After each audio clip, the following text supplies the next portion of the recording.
It was really, really cold, and I thought to myself, ooh, I'm definitely gonna die. I was working in a factory at 17, okay? There's definitely a lot more diversity things that I'm seeing. Like, you can find your shade of foundation in the shops these days. Like, people don't, 10 years, like, sometimes I look back and I think there's been so much change. I used to walk on the street and people would stare at me and walk on the other side of the street, okay? I didn't realize how much I was suffering, that I didn't have anybody, like, even a long third, fifth cousin to even go to, like, not even that. And yeah, that's really, really crazy. Hi, my chair is quirky. I'm on my laundry basket making this video. My name is Kacha, as always. Kacha is actually my pet name, and I'm 26.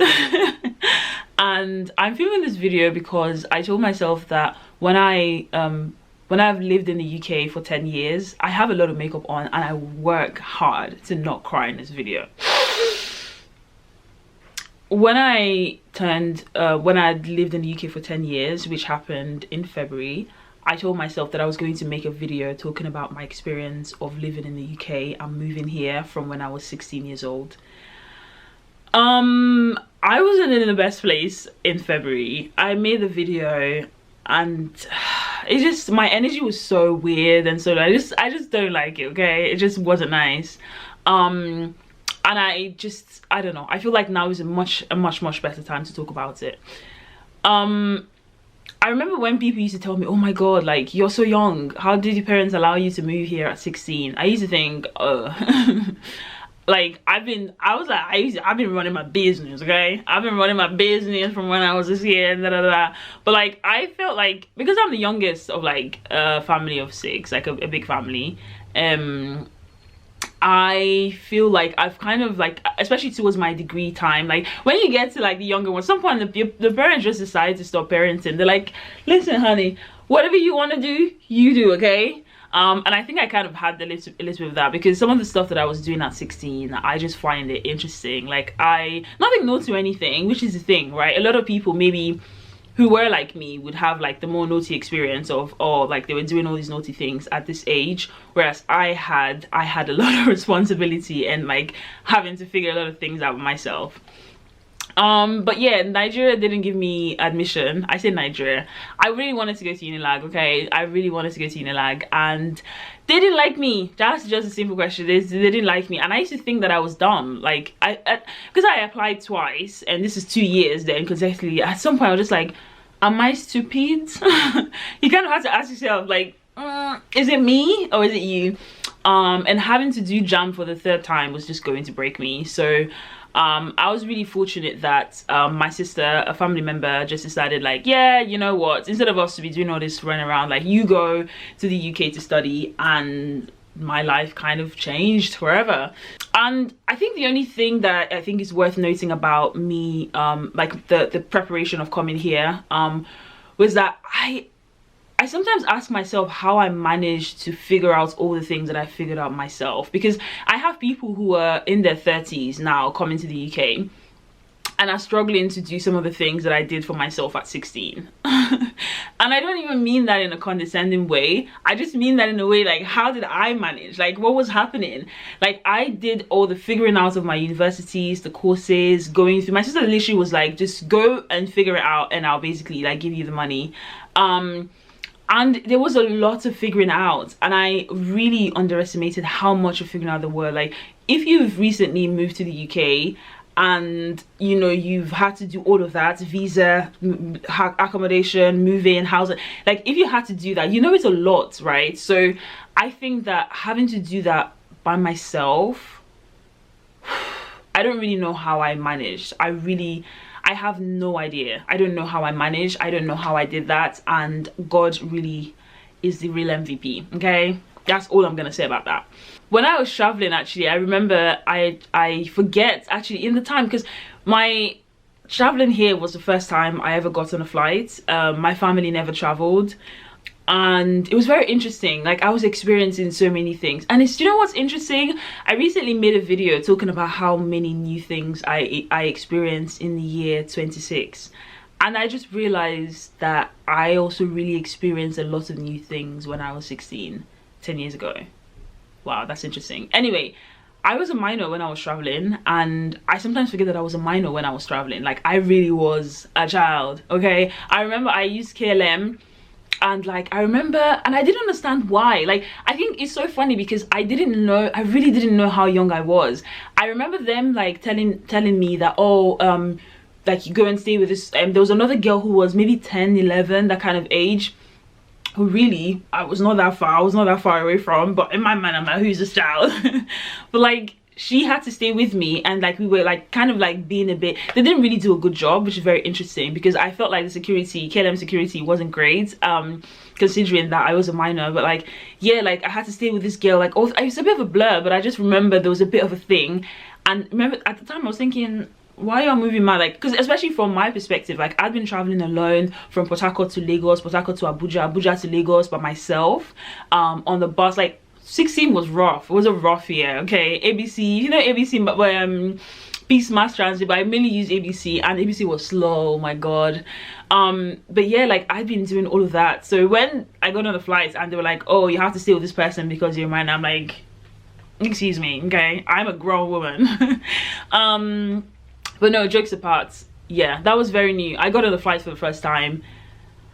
Yeah, that was crazy, okay? That was crazy. I have a list of things because I will keep rambling if I don't. My first impressions of the UK was very interesting. I think I came in winter and it was really cold. It was really, really cold, and I thought to myself, ooh, I'm definitely gonna die. I had like a bit of a weather shock. It was very interesting. I don't know if this is a scientific thing, but for the first day I was out in like flip-flops. Like my body just like, which is very interesting because I feel like that is how I mentally go through things.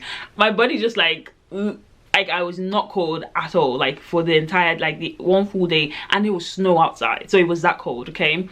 And I went to uni up north. I went to Teesside University. I get a lot of people on my LinkedIn actually coming in to ask me like, oh, what you like, is Teesside University good? Like asking for recommendations and stuff. I think I'm on the university website, so they keep messaging me. But hey, anyway, so I went to Teesside University, and yeah, like I was just cold. That's all I can see. I was cold. Like after the first day when I got over the initial shock, I was really cold. I think that I grew up in Port Harcourt, right? And Port Harcourt is a very busy town. Like there's a lot of people. There's just a lot of noise, right? Cities in Nigeria are really, really busy. Also, I think it would have made a difference if I moved to somewhere like London, or I moved to Newcastle. But because I moved from a city to a town, a city in Africa to a town in a small town in Northern England, it was like there was just a very, very big jump. Like there was such a massive jump, and I was like, where is everybody? I remember I got picked up by my university, and as the guy was driving, I was just like, where's everyone? Like, where did people go? Do people live here? And it was very interesting because in the summer, I always say that the population of places in England increase in the summer, and that's not necessarily because people have increased, as people actually start to come out of their house and their caves, okay?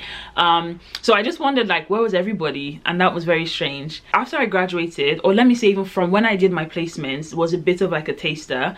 And then after I graduated, so there was real life living in the UK as an employed person, and then there was me studying, right? So I need to, I'm going to talk about that a little bit, but I need to make that change. So I was going to talk about food, and I realized that there isn't really much of a thing as British food. I think imports are quite high in the UK because the weather is so bad and we can't really grow a lot of stuff. So I think my first day in the UK, I was eating egusi soup, okay? Like I was even confused myself. I said, I expected to be in a foreign country. What's going on here? When I moved here, and I think over time, I really got to realize, like, and I always casually mention this to people who I talk to now or who have just recently moved here.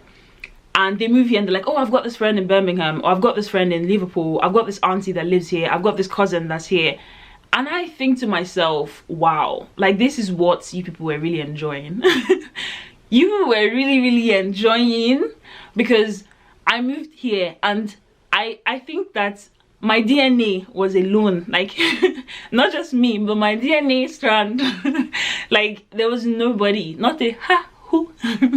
It was me from the continent of Africa past the middle of the ocean to the continent of Europe, alone. There was no who. There's this friend who. There's nobody. Like there was absolutely Nobody. And I wish that I had an uncle, an aunt, like just anything that would have like, okay, at least you know that I have this person here. And I mentioned this to say that my mom was really scared that I didn't know anybody here, so we had to take like through the agent, took a phone number of somebody because she was just like, if you die, at least let me know. Okay, so, and he's still my friend till today. Shout out to him. People who are here now are really enjoying, like, I think that it's when I see it now, I'm just like, I didn't realize how much I was suffering, that I didn't have anybody, like even a long third, fifth cousin to even go to, like not even that. And yeah, that's really, really crazy. So yeah, weather was crazy, food was, I was in Negusi. You can buy your own food and figure out your own stuff. Like we don't really have a really solid British palate.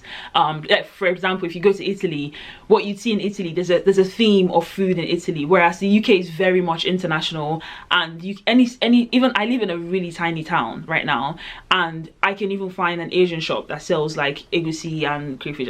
Like it's everywhere. So because we have such a huge international community, if you're Asian, African, Middle Eastern, Turkish, but whoever you are, you can always find your crew to buy food, basically. And food was never really an issue. Yeah, there's some things that you can't buy because this is not your country, especially food that are like grown locally, but generally speaking, food for me has never really been an issue. And I think it's great because I love food. I'm actually going to a food festival today. I think I'm going to vlog, but never mind. I love food and I love trying food from different countries.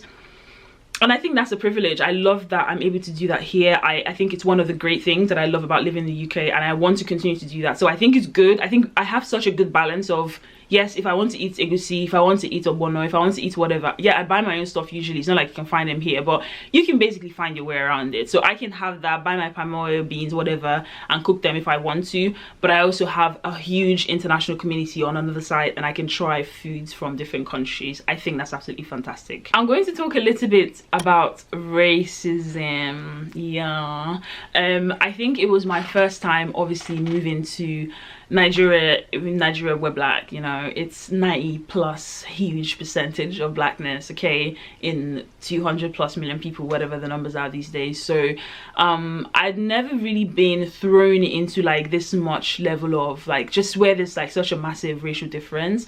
And I think I have a video about this. I'm not sure if the video is great, but you can go and watch it. But I think the points that I made there are very much valid. I didn't know I was black when I came to the UK, and I got to find out as a 16-year-old that you were a black girl, okay? I think that I definitely have experienced racism. I think that the racism that I experienced in the town that I moved to, and again, I look at people who live there now who always complain that there's too many Nigerians here. I'm like, you people don't understand what we were suffering in this place. Like, it was not diverse at all. I used to walk on the street and people would stare at me and walk on the other side of the street, okay? Like, on the other side. They would literally move across the road. I feel like racism is being a bit more hidden these days, even in towns such as that.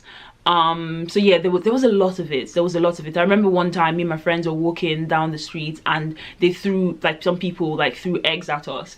And in the time, and I always try to tell people who are moving from Nigeria, who've never really experienced living with a different race, right? Racism is learned, right? You have to sort of find, it's like there's social cues. Because on that day when those eggs were thrown at us, I thought, I don't know, just some boys being silly. I didn't think it had anything to do with race. And over time, when I got to learn a bit of history, I was like, oh, that's what that was. Okay.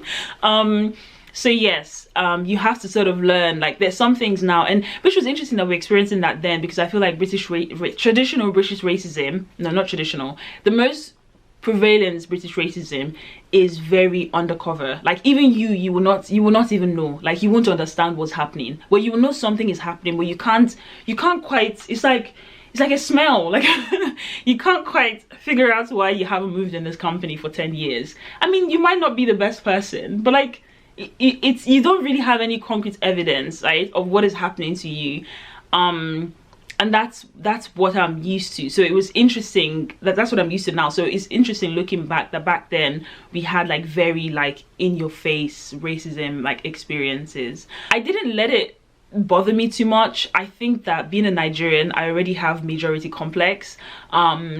when I walk into rooms, I don't feel small. I'm sorry.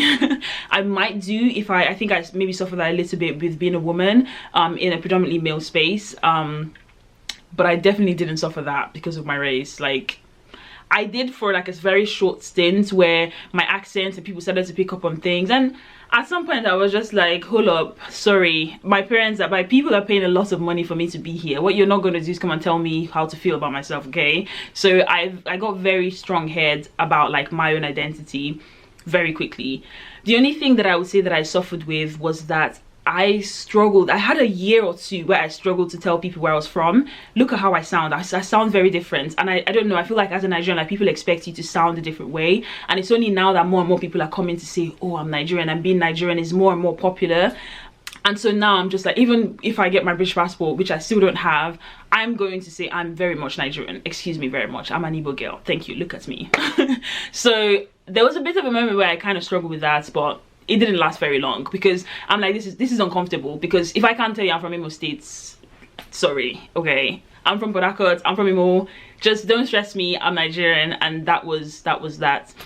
There's definitely a lot more diversity things that I'm seeing. Like, you can find your shade of foundation in the shops these days. Like, people don't, 10 years, like, sometimes I look back and I think there's been so much change. People don't understand what we're suffering. I couldn't buy foundation in the shops. Like, it was really, really hard to go into a shop like Boots and then find foundation there that they're selling for you. I remember the first time that I found relaxing Boots, I wanted to cry, because I didn't have, like, I'd moved to a new town, I didn't know where to go, I didn't know, and then I just walked into Boots and there was relaxer then when I used to perm my hair. I wanted to cry, I wanted to cry. So there's been so much change, I think, positive change in the UK with regards to race, ethnicity and diversity. I think that it's getting better, but also some things are going more on the cover, so we need to continue to do some more work in terms of making that a little better. But overall, I think, yeah, it affects my life, but I think it's a mental thing where I just don't think about it, because if you think about it, honey, you're just gonna be mad all the time. And I had years where I was angry all the time, and a lot of things were irritating. A lot about hair. I think I want to make a separate video about hair. Like, there was a lot of cultural changes about that as a woman who's living, like, navigating the UK. Like, there's a lot of things, don't get me wrong, like, there is a lot, but I literally made an intentional stand that this isn't my life. I'm not gonna do this with y'all, okay? I'm not going to think about it, I'm not going to stress about it. This is it. And I just completely blocked it out of my mind. And I feel like, yeah, I just went about my business, and I feel like that's kind of what you have to do. You kind of have to be strong, which is unfortunate, because the mental energy that it takes for you to be strong, you can put that into something else, but I don't think about it, you know. I'm like, honey, I'm good, okay? I won't think about this, and I'm not going to let it stress me out, because you people are not thinking about this, you're not stressing about this. Why would I have to stress about it when it's not my problem in the first place? So yeah, I'm going to talk a little bit about my career. I did an engineering degree. I studied chemical engineering, and I did a placement year. So a traditional degree in the UK is 3 years, but you can do an internship or placement, as they're often called. I did that for a year, and then after my second year, and then I went back to finish my final year. And then I also did a master's degree recently that I completed last year. I look a bit pale. That I completed last year. And yeah, I feel like my career has been very interesting. I talked about this in another video. If you're watching this later, I'm not sure which one will come before, where I talked about how a lot of things in my career have been slow. I think that a lot of people looking from the outside in, it's easy for them to say, oh, you're doing so well at this because I haven't actually failed. But there's a difference between failure versus seeing the things that you could have and what you do have. So there's been a lot of success in my career. I think that to some extent, to my own standard, not really, but to some standard, I have achieved like some success in my career. But at the same time, I know how hard, I mean, I know that it's easy for everybody to say, oh, I worked so hard, but like, I know how hard I have had to work for that. I know how crazily hard I've had to work for that, because I see other people who don't have to work as hard and are at the same level. Do you get what I mean? So it's like, so why am I working so hard to still be here? But things have recently changed for me. I think I'm at a much better place in my career now, especially because of your visa. So I'm going to talk about career and visa at the same time. I had so many visa applications. I've had so many visa applications in the UK. I don't even want to talk about it. I had the one when I first came, then one after my foundation year, then one during my placements, then one after, two during my placement, then one after I got a job, then another one, and then I finally had my permanent residence. So there has been a lot. There's a lot of anxiety that you have about where you live when you know that you don't know when this will no longer be your home. So that's been kind of interesting. I don't want to talk too much about that because it's just like an immigration thing. I just feel like there was a lot of nervousness about that. There's a lot of like, you have to be good when you have a visa that's tied to a company. There's a lot of, you know, they're kind of like your owner in a way. Not necessarily, because I didn't feel that way. My company didn't make me feel that way, but it's there. So even with my degree, like, people always say, oh yeah, you know, you gotta, because I got a first class in both my degrees, basically distinction and a first class, and a lot of people are like, oh my god, but it wasn't easy. Like, it was hard. It was very, very hard. I feel like university wise, I feel like I wish I had a bit more fun when I was at uni. I was just too serious. I felt like I had this opportunity that I couldn't waste, and I just went head in, right? And I just was too serious. I was way too serious at 16, 17 at uni. Like, I didn't need to be that serious. So yeah, like, I've spent the last 10 years of my life working so freaking hard on my career.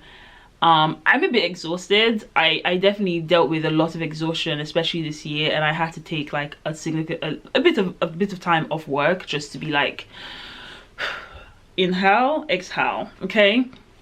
So yeah, I feel like on the outside, sometimes I wonder whether my career would have been the same or like similar if with this same level of work if I put it into my career in Nigeria. I remember the second time when I was trying to get into Unilag, I remember I was in Moremi with my sister, if you know Unilag. So I was in Moremi for 3 months, okay?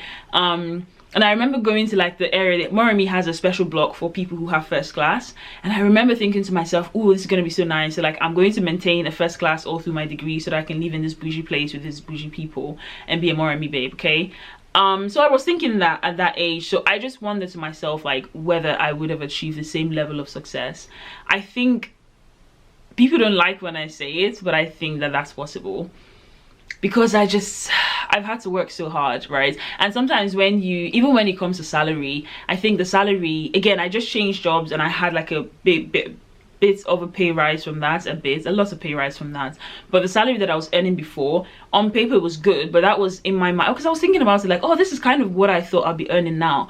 But this was 8 years ago, okay? This was eight whole years ago. So what I was thinking about 8 years ago, fair enough, I have it.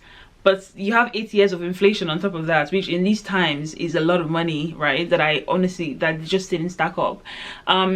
So yeah, I think some people don't like to hear that. Sometimes I think that, yes, my career in Nigeria, from that just a career perspective, I don't think it would have been better, but I think that if I came here and I didn't have to do too much and things kind of like fell in line for me and I was like, oh wow, didn't have to do too much, got a 2-1, 2-2, still got a job, fantastic job, pays me really well, ooh, had so much fun, and I've seen these things happen to a lot of people. I've seen people who got a 2-2, didn't have to do too much, or like a 2-1, and they still managed to get a job. They go into the company, they know how to talk really well, they get promoted, and it's happened so much. So I think because maybe there's not a lot of people around me who are maybe at a similar level, it seems like I'm an anomaly, but I know that I'm not, right? So I just feel like because I've had to work too hard, it takes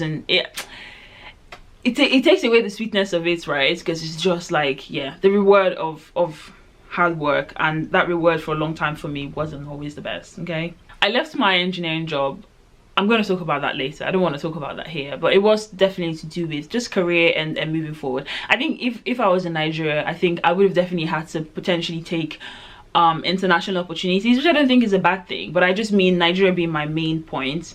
I think I would have potentially been as done as well. The only thing though that I think the UK has, which can be a good or bad thing depending on how you look at it, is not stability, perhaps stability, or like just there's not a lot of, so for example, like if you're a business owner in Nigeria, the government can just come and make a massive change and then everything, your life blows up in front of you, or there can be ASU strike and then you're out of uni for a year, right? So there's these things in Nigeria that can kind of, almost like spiritual problems, that can kind of like just come out of nowhere and like cut you half in your step. I also feel like these things happen everywhere. I've been a victim, should I say, of the government, even in the UK, where a law was changed. So these things happen everywhere, right? The UK changes laws all the time. People who live here now, or who are coming here now, they don't understand how privileged that they are, that they had 2 years, right? They have 2 years to get their stuff together, find a job that would, like, you people are really enjoying. You don't understand. People who are coming to the UK now, you guys are enjoying. I had 3 months after my graduation to basically get a job or leave the UK, full stop. And that was the norm for a few years, like people around me in that time. So, and I had to find a job in that time. So yeah, you can, and there was the 2-year thing, then they took, so you can be a victim of the government regulations in the UK as well as Nigeria. So yeah, I don't know. I don't feel the most comfortable when people will say, oh, you live in the UK, you're so comfortable, all these kind of things. And I'm just like, if it was comfort because I was just living an easy life, I wasn't working too hard, I wasn't putting in too much effort, then I would understand, but that's definitely not the case. I think there's a big thing as well about, I think I had to learn, I'm still learning how to complain. For a really long time, I lost my ability to complain because I felt like living in the UK was like this big thing that had been done for me, and I had to take everything as like, wow, amazing, right? When a lot of times it was very not amazing. And I started to feel guilty for complaining, and you kind of feel like a bit of guilt. So yeah, I think I'm getting better with that now. A lot of people would say, you know, you could be complaining to someone about being in the UK and they'll be like, oh, at least you're lucky you have light, or at least you have this, at least you have that. And the absence of, or the presence of your basic needs doesn't necessarily remove all the normal issues that life brings. So I think people who live back home sometimes need to do a bit better at being empathetic about the issues that people have here. And I know there's a lot of like people who are coming over now who are talking about like the issues of like, you know, working, you know, a menial job. I had to work in a factory, I had to babysit. So people who were working menial jobs, I was working in a factory at 17, okay? At 17, like some people don't understand that, right? So when someone is telling me, oh my God, you're so lucky about all these things, I'm like, girl, do you really want to get into it? So, and it's not a cute place, but like fancy, it just, and that factory job was something that I prayed for, so you can understand the situation that I was in before. So yeah, it's just been interesting. I just feel like people back home need to be empathetic to the difficulties that people face here, because it's really hard. Like it can be really hard. I feel like the social media version of my life, perhaps in some ways might be a bit different from the real, like my real life. I remember during COVID, like just 2 years ago, I was living in a 6-bed shared accommodation with like multiple people that I didn't know from anywhere.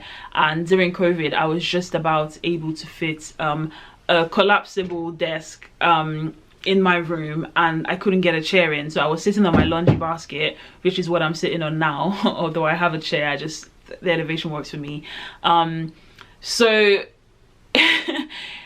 yeah, basically that. I mean, I was struggling a little bit from poverty mentality then, but I didn't quite feel, I think that the issue was that I didn't really know people, and I haven't really known a lot of people when I've moved away from university. I mentioned before that there's been a bit of a split between my life inside of uni and outside of uni. So because I didn't know anyone, it's hard to like, it's maturity really. I didn't feel mature enough to go and rent a 2-bed or a 1-bed by myself. I would have been able to afford it at a stretch, at a really deep stretch at the time, but I could afford it. But I didn't have the maturity. I thought that you just had to stay in a shared house. So yeah, I feel like I'm not the most extroverted person. I fake it really well, so people think I am, but I'm really not. Trust me, people who have known me for a really long time know that I'm actually painfully shy, and I'm getting a lot better at not being painfully shy.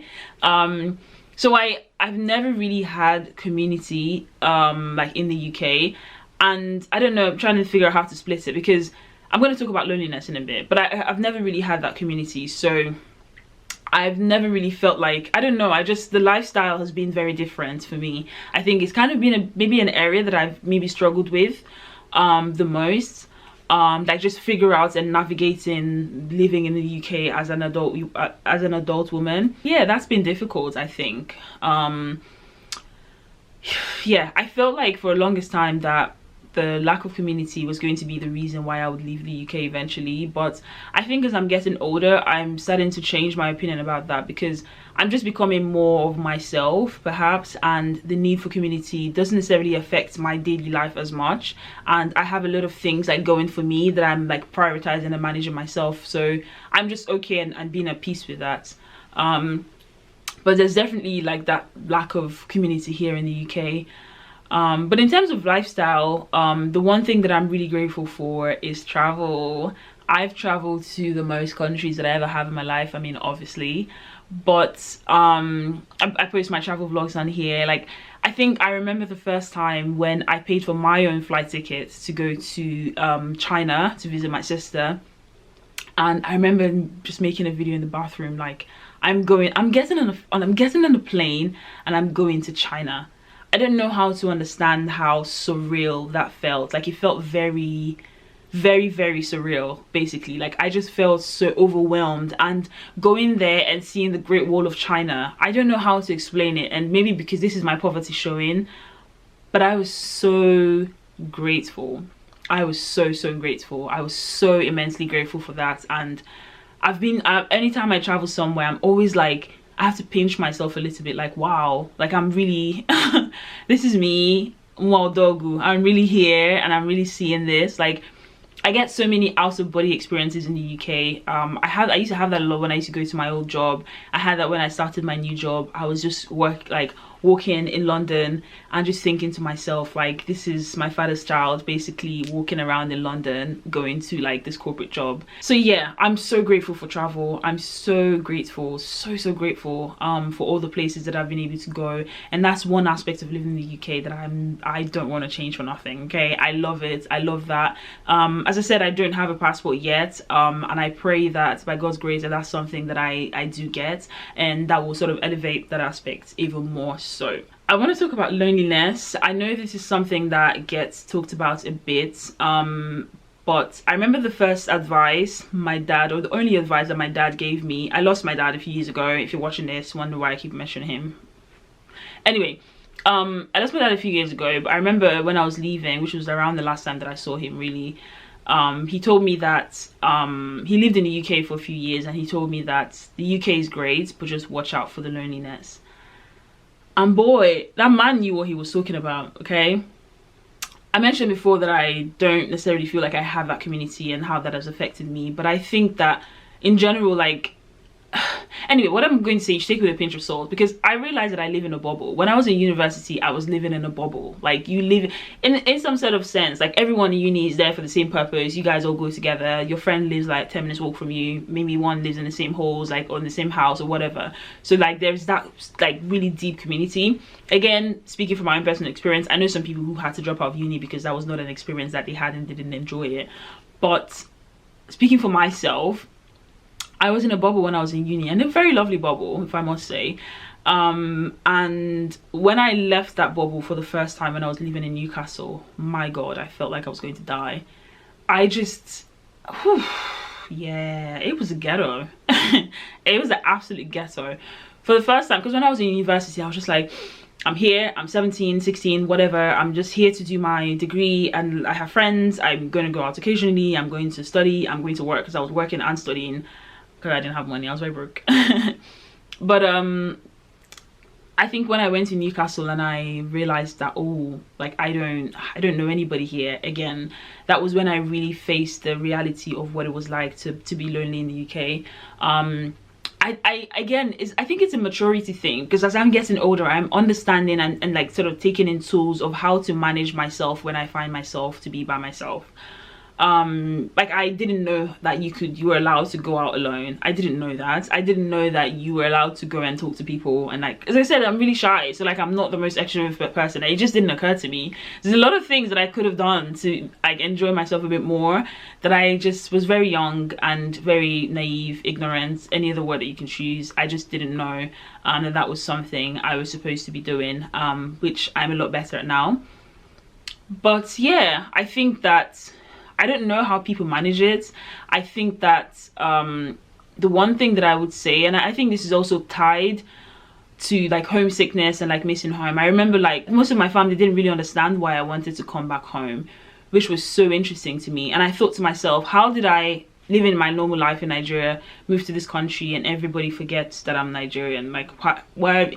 I've only been here for 2 years. Why are you asking me why I want to come home? Like, it was so confusing to me. Like, I've even heard stories from people who would say they'll tell their family members that they're missing home, and their family would be like, oh, just send us the money for the ticket, like we'll just use it instead, like it's a better use of money. I don't know, I guess you grow and you learn, but that was something I really struggled with, that a lot of times like people were always confused, like, why do you want to go home? Like, even friends would tell me, oh, like, what are you coming to look for? And I'm like, shady madney. So it's just very interesting. I think that used to really hurt me a lot, that I'd want to come home and people would be like, yeah, why? Like, why do you want to come home? Especially because I was so young. I think a lot of times, again, like, because I was managing on the outside, like, people kind of forget that I also like needed that support from family and all of that stuff. So yeah, I think that was hard. And Newcastle was when I was the most homesick, and that was when I actually decided to go home for the first time since I came. I was really homesick. I was really missing home. I cried a lot. Yeah, I remember when we were in uni, we used to have this thing that would say, sort of like, one person would be like, oh, I'm going home, and home would be like our uni halls, or like our house where we're staying, and home would be like back to your family house, right?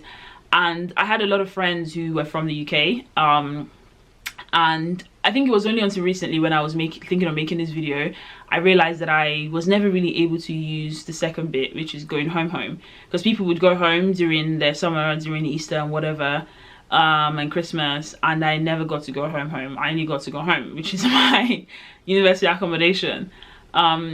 So yeah, I think it was really hard. I missed my first Christmas in the UK. I cried a lot. Like, there was so many tears. Like, I was bawling the entire time. I used to hate my birthdays, never really did anything. It was just like, yeah, whatever. It's in the summer, so everyone is gone, and I don't really know anyone anyway. Like, I just used to cry so much all the time about everything. But yeah, I just felt like, yeah, it was really rough for a hot minute there, you know. It was a really rough ride.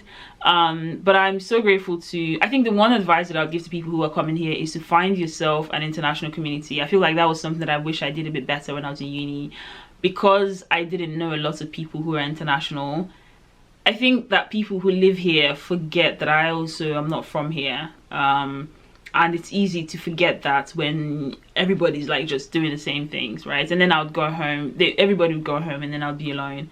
So I think find yourself an international community. I know they can be annoying and blah blah blah, and you want to feel like whatever, but find yourself an international community of people who are all not from here, who are probably similar financial status, because I found that some international students, their parents could afford to fly them home during the summer and all that kind of stuff. I didn't have that.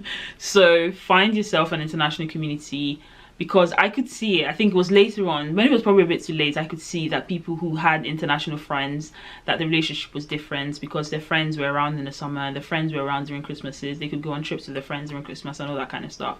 Yes, you still miss home, but it definitely makes it so much easier. And I have to give a special shout out to my friend Casey, who, because of her, like, I never have to worry about what I'm doing for Christmas.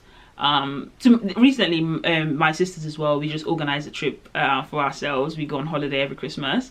But before then, when I was in uni, and even if that with my sisters doesn't work out, like, I never really have to think about it anymore. I just know, oh yeah, I'm going to Casey's place. And even all through while I was in uni, she was that for me. I could just pop up to her house like, I'm hungry, feed me please. So yeah, I think maybe she knows, but I don't think she knows how much like I'm really grateful for that, to be able to have that.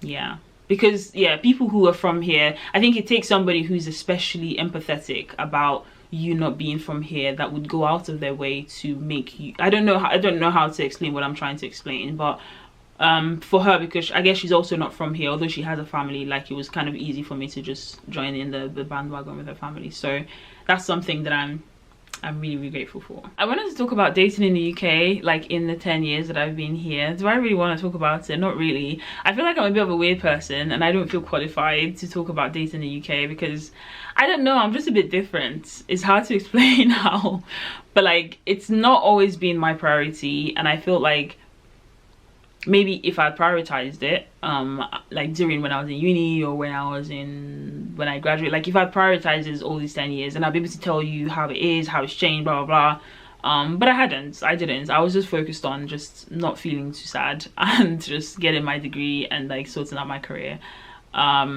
Not like I was focused on that. Was I focused? I don't even know. I don't even know. I don't think I was focused on it. Like it just didn't occur to me. Like I don't really enjoy dating anyway. Like the whole getting to know people, like I don't know. I just want to meet someone that I like and let it be done.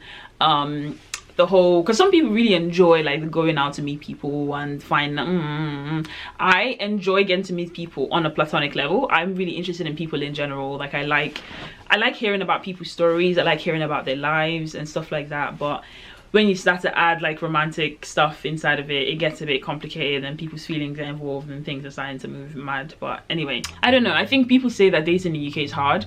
I think the only thing I would say is that if you're in Africa, Asia specifically, I know about these two places.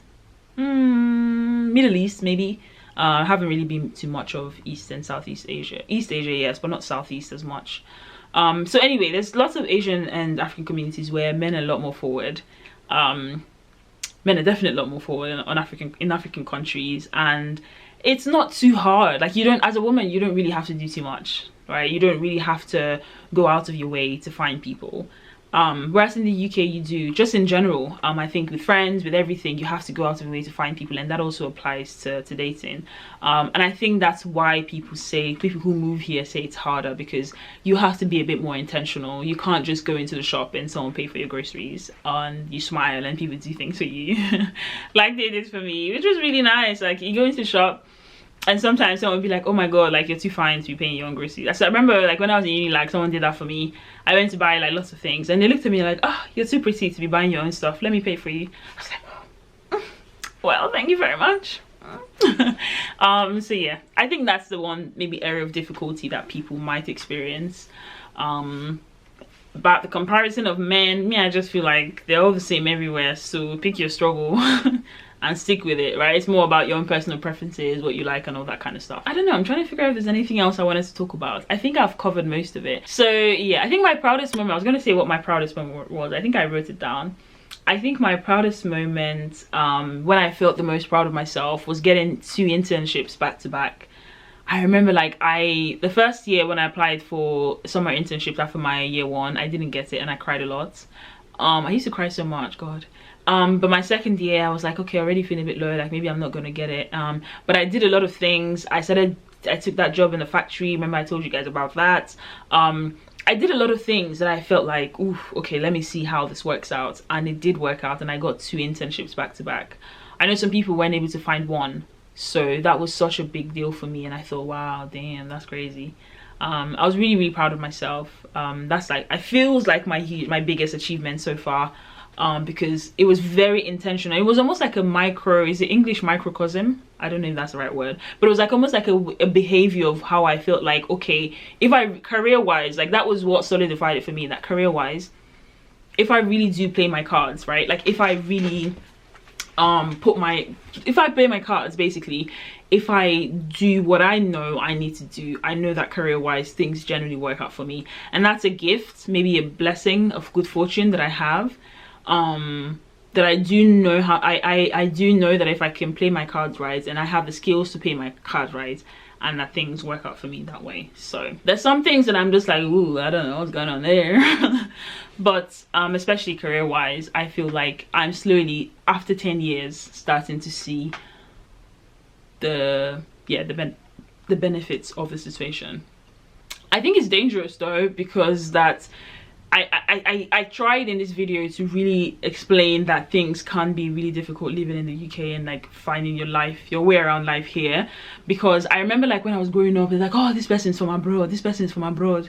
And I remember seeing this P-Square video where, like, you know how they do like a pre-video in the music video. He was telling this girl like, oh, I'll come back next year, I'll come back next year. A village boy in the village, right? And telling this babe, I'll be back, I'll be back. And then he goes abroad and then comes back in a private jet. 1 year I'll be back, I promise you. 1 year is too long.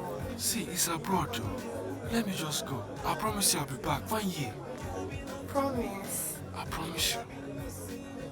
You know I love you. I love you too.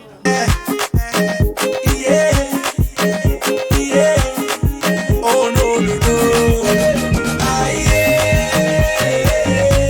Unless you're doing drugs.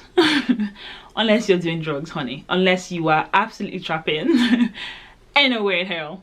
Okay? No way in hell. So there's a misconception that like you suddenly step into the UK or you step into like Europe or like Western communities or wherever, and like money starts to like fly out of the sky, right? Whereas the only times I ever see money fly in the sky is in Nigeria when they're spraying someone's money in their wedding.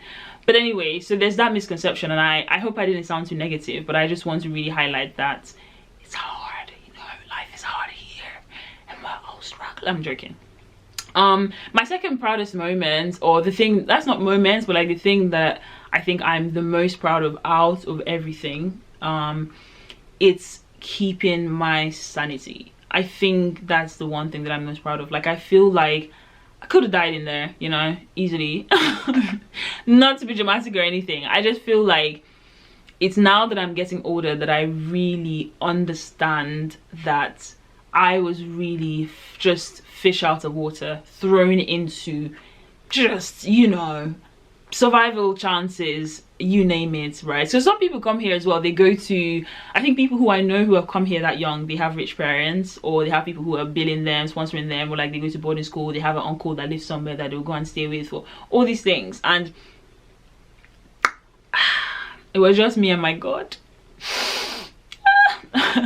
Yeah, I didn't have any of that, and I'm allowing myself to just be aware that, yeah, this was hard, even in terms of financially, like sustaining myself. My sister was paying my fees and I was looking after like my own like rents and accommodation and stuff, and like people used to call me cheap all the time, and I'm like, you guys don't understand, you have a whole grant, you have all these things, like I have to fend for myself. You don't understand that I have to fend for myself.